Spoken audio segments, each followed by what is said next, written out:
Supreme court में एक बार फिर पतंजलि के भ्रामक विज्ञापन मामले की सुनवाई हुई। इस दौरान अवमानना मामले में बाबा रामदेव को माफी नहीं मिली। वहीं 23 अप्रैल को एक बार फिर बाबा रामदेव को अदालत में पेश होना होगा। सुनवाई के दौरान योग गुरु रामदेव और पतंजलि आयुर्वेद के प्रबंध निर्देशक बालकृष्ण ने सुप्रीम कोर्ट से कहा कि वह भ्रामक विज्ञापन मामले में सार्वजनिक रूप से माफी मांगने को तैयार है। रामदेव और बालकृष्ण की ओर से पेश वरिष्ठ वकील और मुकुल रोहतगी ने न्यायमूर्ति हिमा कोहली और न्यायमूर्ति एहसानुद्दीन अमानुल्लाह की पीठ से कहा, मैं सार्वजनिक रूप से माफी मांगने को तैयार हूं।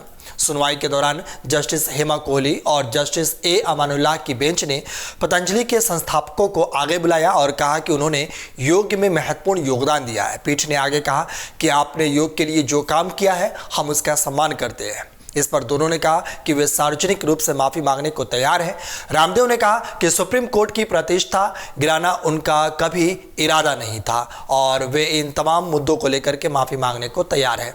वहीं अदालत ने उनके रवैये की ओर इशारा किया और सवाल किया कि उन्होंने आयुर्वेद के लाभों पर जोर देने के लिए चिकित्सा की अन्य प्रणालियों को क्यों खारिज कर दिया। न्यायमूर्ति अमानुल्लाह ने कहा कि कानून सब के लिए समान है। रामदेव ने जवाब दिया कि वो भविष्य में सावधान रहेंगे। अदालत ने आगे कहा कि वो पहले के सभी घटनाक्रमों के आलोक में इस मामले पर विचार करेगी। अदालत ने आगे कहा कि हमने ये तय नहीं किया है कि आपको माफ किया जाए या नहीं। आपने निर्देशों का 3 बार उल्लंघन किया है।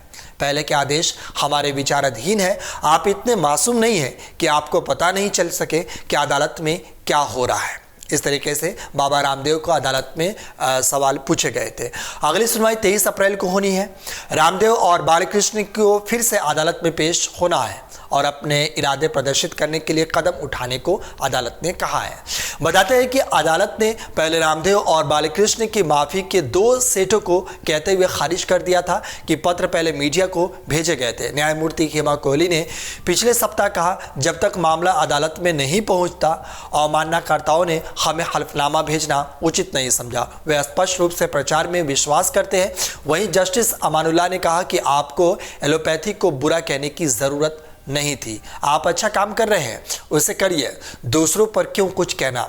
इस पर बाबा रामदेव ने कहा कि एलोपैथी और आयुर्वेद का संघर्ष लंबा है। हम भविष्य में ऐसी गलती नहीं करते हैं और हम सार्वजनिक माफी के लिए तैयार हैं। वही जस्टिस कोहली ने आगे कहा कि हम ये नहीं मान सकते कि आपके वकीलों के कोर्ट में अंडरटेकिंग दाखिल करने के बाद भी आपको कानून का पता नहीं चल पाया। इसलिए हम ये देखेंगे कि आपके माफीनामे को हम स्वीकार करें या नहीं। इस पर बालकृष्ण ने कहा कि श्रद्धेय स्वामी जी का पतंजलि के काम से संबंध नहीं है। तो जस्टिस अमानुल्लाह ने कहा कि यह आप बहस कर रहे हैं।